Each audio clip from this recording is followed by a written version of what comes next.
नमो अरिहंताणं।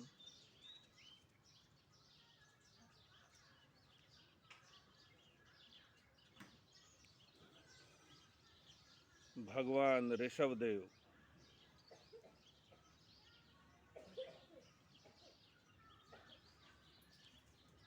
इनका संवत्सरण लगा हुआ था।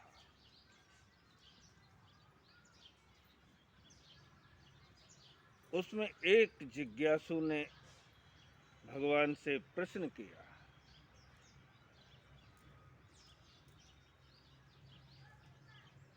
कि भगवान, आपकी इस सभा में जो इतनी भारी जनमेदिनी है, उसमें कोई ऐसी आत्मा है जो इसी जन्म में अपने सभी कर्मों को तोड़ करके सिद्ध बुद्ध मुक्त अवस्था को प्राप्त करेगी?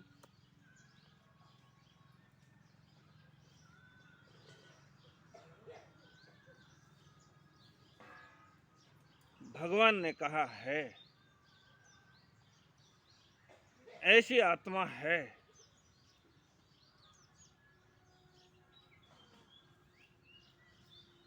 लेकिन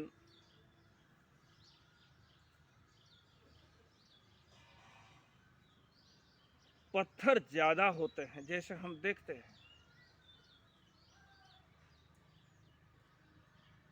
पत्थरों के अंबार दिखाई दे जाते हैं, चांदी उससे कम, सोना उससे कम, हीरे उससे कम।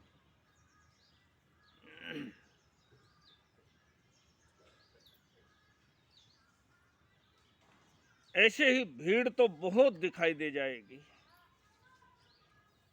लेकिन पात्र, जैसे हम देखते हैं मंदिर मस्जिद गिरजाघरों में बड़ी भीड़ है, लेकिन धर्मात्मा, वास्तविक धर्म को जानने वाला कोई इक्का दुक्का ही मिलता है, और वही कामयाब होता है।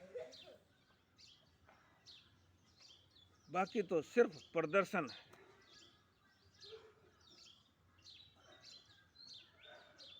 लोग मुझे नास्तिक ना कहें, लोग मुझे पापी ना समझे, लोगों में मेरा मान सम्मान बढ़े, ऐसी बहुत सी बातें मन में लेकर के आदमी धर्मात्मा बन जाता है।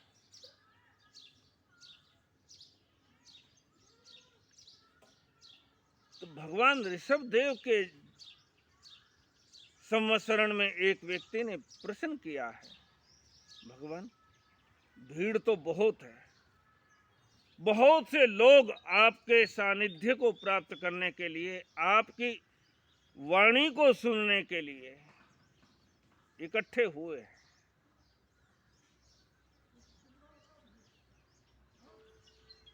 लेकिन क्या इतनी भीड़ में कोई ऐसी आत्मा है जो इसी जन्म में मुक्ति को प्राप्त होगी?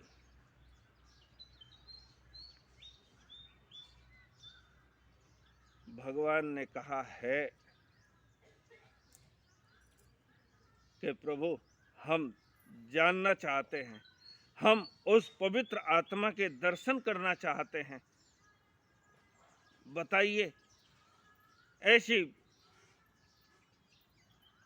मुक्त अवस्था को प्राप्त करने वाली ऐसी आत्मा कौन है? हम उनके दर्शन करके धन्य धन्य होना चाहते हैं।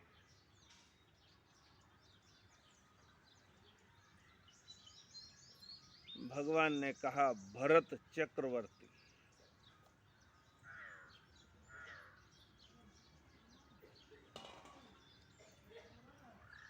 6 खंड का अधिपति, यानी पूरी दुनिया के ऊपर शासन करने वाला,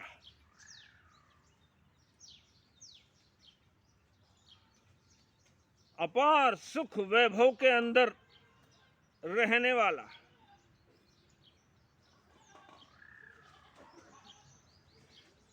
और वो मुक्त इसी जन्म में मुक्ति को प्राप्त करेगा।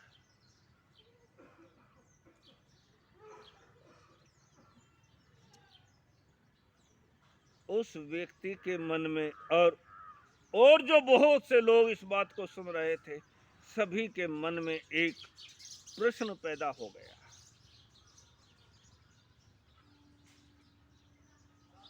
क्या भगवान को भी पुत्र का मोह सता रहा है?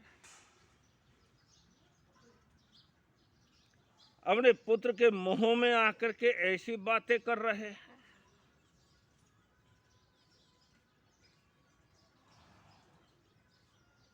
अरे इतनी सुख सुविधाओं के अंदर रहता है भरत चक्रवर्ती, उसके मुकाबले हमारे पास तो कुछ भी नहीं है। तुम्हारे पास क्या है, कितना है, इस बात का कोई मायने नहीं होता।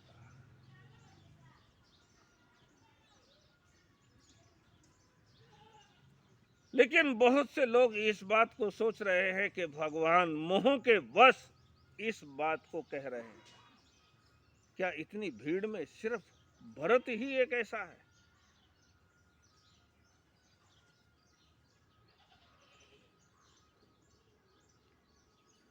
हमारी ये प्रकृति है,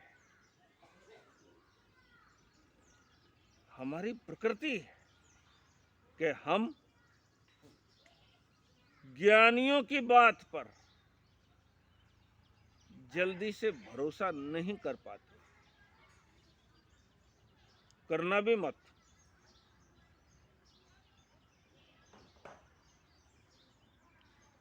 हमारे मन में प्रश्न के ऊपर प्रश्न उठते जाते हैं, जरूर करना, तभी वास्तविकता के दर्शन होंगे। अगर हमने किसी बात को सहजता से मान लिया, आंख मूंद करके मान लिया,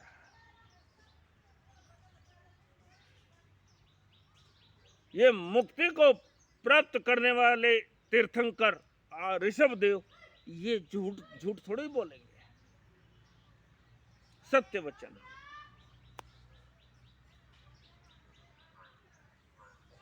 हमारे शास्त्रों में, हमारी कुरान में, हमारे बाइबल में जो लिखा है वो गलत थोड़ी हो सकता है। हमारी कुरान में लिखा है, बस बात खत्म हो गई, उसमें झूठ हो ही नहीं सकता। हर कोई व्यक्ति अपनी परंपरा से इस तरह से बंधा हुआ चलता है, और ये एक बहुत बड़ी बाधा है हमारे आध्यात्मिक जीवन को।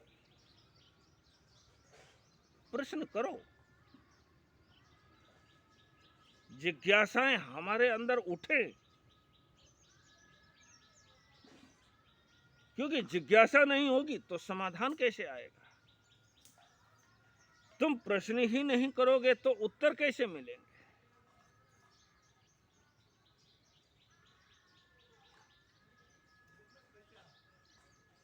उस प्रश्न पूछने वाले व्यक्ति की ओर भरत चक्रवर्ती देख रहे हैं। वो व्यक्ति वहां पर बोला तो कुछ नहीं, इतनी बड़ी सभा में मजाक का पात्र ना बन जाओ। प्रश्न पूछने वाला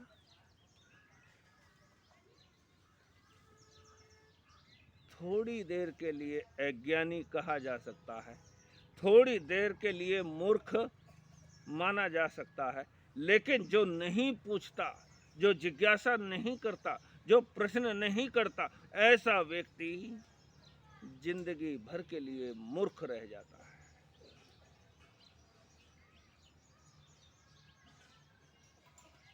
भरत चक्रवर्ती देख रहे हैं उस व्यक्ति के चेहरे के ऊपर उतरते चढ़ते भावों को। बोला तो कुछ नहीं, ऐसा कैसे हो सकता है, वैसे कैसे हो सकता है, अकड़ नहीं। लेकिन एक स्वाभाविकता, भगवान शायद मोह के वश, अन्यथा उन्हीं का एक पुत्र, उनको इतनी बड़ी जनसंख्या में उन्हें एक ही अपना ही पुत्र दिखाई दिया।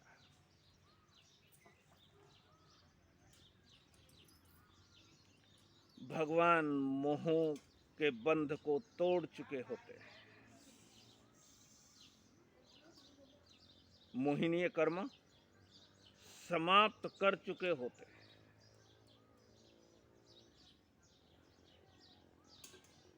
उनके लिए अपना और पराया कोई नहीं होता, सब अपने हैं और सब पराये हैं।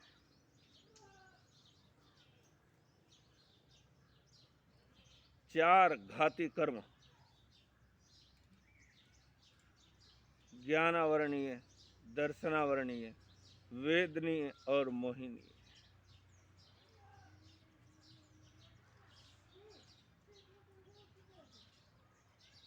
इन चार घाती कर्मों को तोड़ करके ही वो तीर्थंकर बनते हैं, अरिहंत अवस्था को प्राप्त करते हैं। उन्हें कैसा मोह,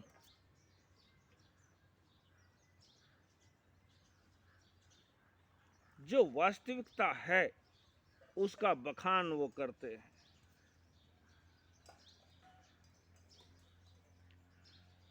लेकिन चक्रवर्ती ने उस व्यक्ति के चेहरे के ऊपर उतरते चढ़ते भावों को देखा, महसूस करने लगा चक्रवर्ती कि ये इस बात से संतुष्ट नहीं। उस समय तो भरत चक्रवर्ती भी शांत रहे, कुछ नहीं बोले, लेकिन बाद अपने महलों में जाने के बाद उन्होंने उस व्यक्ति को अपने महल के अंदर बुलाया और बुला करके कहने लगे,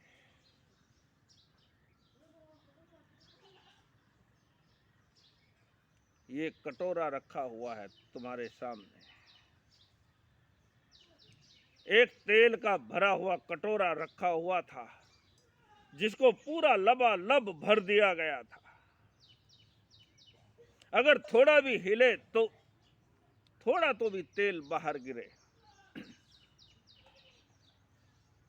ये कटोरा यहाँ रखा हुआ है, ये कटोरा लेकर के तुम्हें पूरी राजधानी के अंदर चक्कर लगाना है। लेकिन ध्यान रहे, एक